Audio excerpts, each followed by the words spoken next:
Okay, today we're going to learn something called Lagrange multipliers. We usually learn this in the third semester of calculus, engineering calculus. This problem that I got is from a book by Mary L. Boas. What we're going to do is find the shortest distance from the origin to the plane x minus 2y equals 2z plus 3. So this is a plane.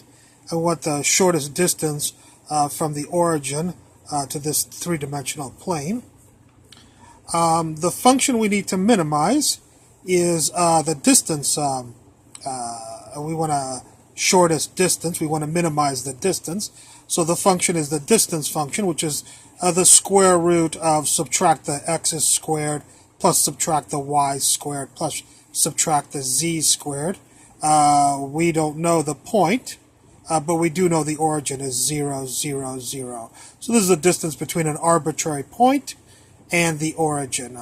And this arbitrary point will be on the plane, hopefully.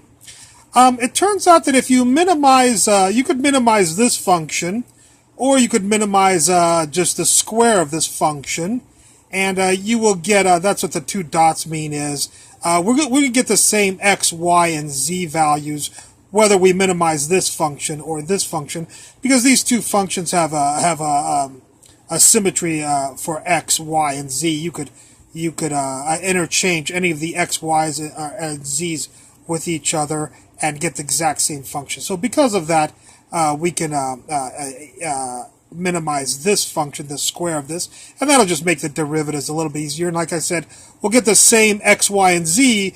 We won't get the same value for f, the distance, though. That, if we want to figure out the distance, we'll have to use this function.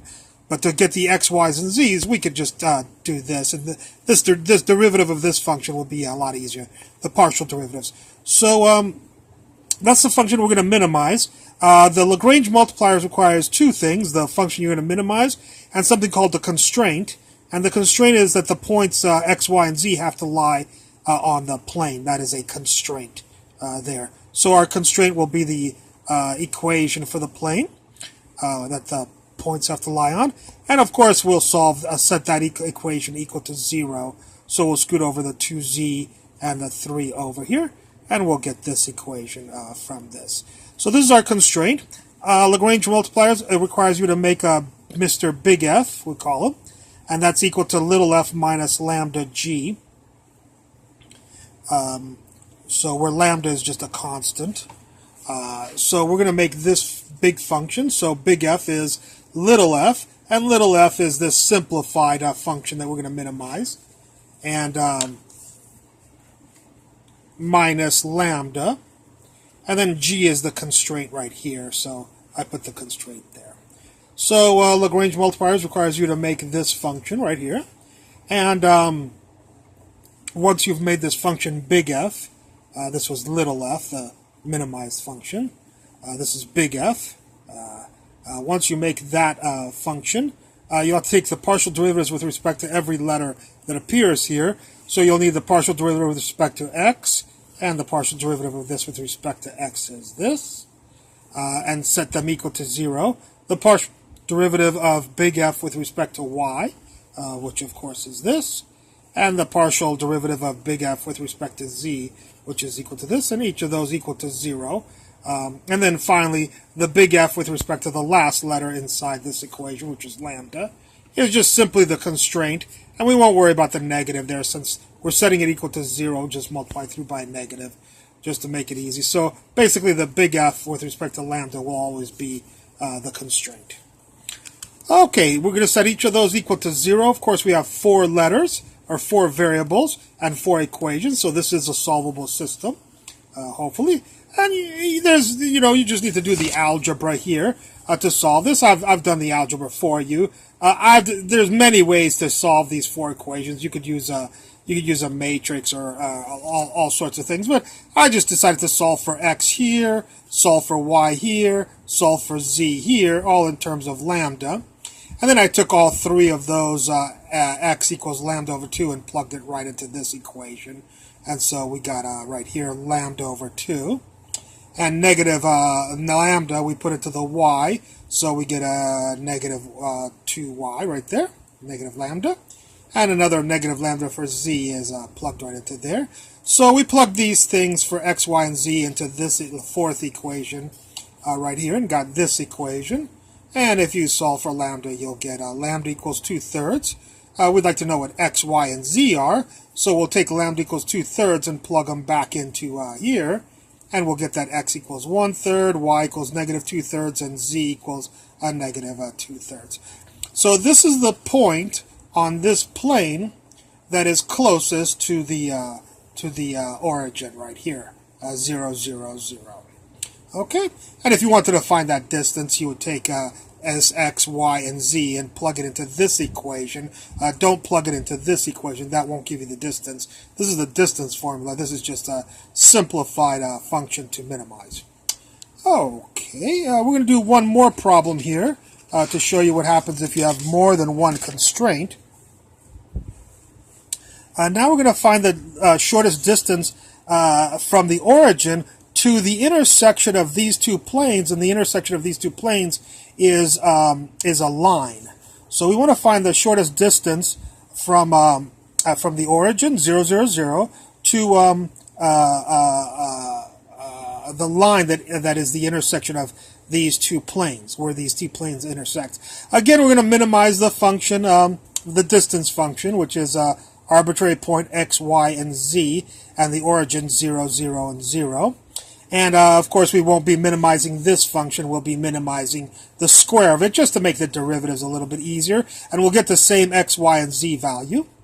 This time, though, we're going to have two constraints, this plane and this plane. So in other words, the point x, y, z has to lie on both of these planes. So you have two constraints. So since we have two constraints, we'll have big F is equal to little f, the function you want to minimize, minus lambda times one of the constraints, minus omega times the other constraint right here. So this is our equation. In other words, as you add more constraints to your point x, y, z, you will have to add more constants times the constraint formulas. So who is f? It's the function we're going to minimize this, or the simplified function we're going to minimize. And there's lambda right there. We don't know who he is, but g we know. We'll make this guy g right here, and he's this guy right here. And we solve that, of course, equal to 0. So there he is, equal to 0, right there. And a minus omega is right there. And who's h? We'll make that the second plane, the second constraint. There are two constraints. And we'll make it the second constraint, and we'll solve that for 0, of course. So there's Mr. H right there, and we'll plug that in there. So we have this big formula for Mr. Big F, and we'll take the derivative like we did just before. The partial derivative with respect to x is this, partial derivative with respect to y is this, partial derivative with respect to z of f is this, partial derivative with respect to lambda is the constraint here. We won't worry about the negative since it's equal to 0. We'll just multiply through by negative. And the partial derivative with respect to omega right here is this constraint. And again, we won't worry about the negative since it's set equal to 0. That'll give us the same equation.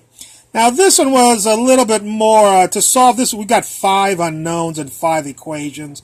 And like I told you before, there's many ways to do this algebra. We could do it by algebra. I decided to do it by matrix here. So I labeled the variables here that we have, x, y, z, lambda, and w. And you just take the coefficients, 2x, so a 2 for the x, 0y, 0z, because there's no y's and no z's. There is a lambda of a negative 2, and there's a negative omega, negative 1 omega, so that's a negative 1. So this equation, coefficients went into here. If you check hopefully I did this right, but all the coefficients of this equation here. The third equation went into the third row. And this is, of course, 0 right here. I'm sorry I didn't write that in. We'll write that in right now.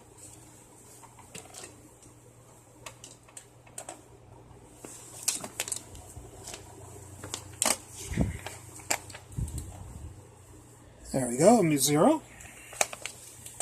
And the fourth equation went into the fourth row, and the fifth equation went into the fifth row right here. And we'll,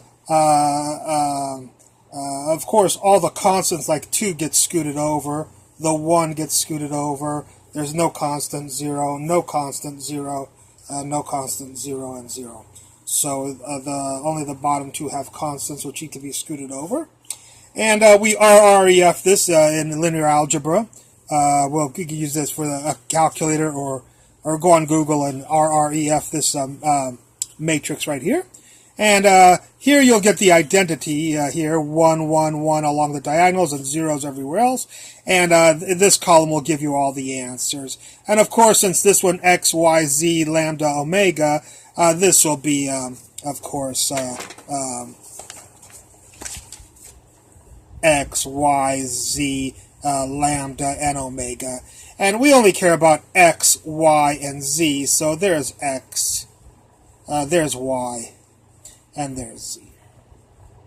And of course, if you wanted to figure out the distance, you would want to plug it into this equation right here, the x, the y, and the z, and you'll get the distance there. We wanted to know what the points are, or the distance, and we can do that very easily as just a square root of 1 squared plus 1/2 squared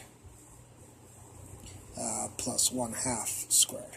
So there's our distance right there. That is the shortest distance from a line intersecting these two planes to the origin. A point on the line that intersects these two planes to the origin. This is the shortest distance, and this is the point on that line that would occur. Anyways, I hope you... oh, I'm sorry, I did that over here. I forgot about that. I figured it out. It's the square root of 6 over 2 is the distance. Not that that's that important. It's more how we do it than the actual answer. Okay, unless you need the answer for a specific reason. I hope you enjoyed this lecture, and I look forward to any comments at the bottom. Thank you very much.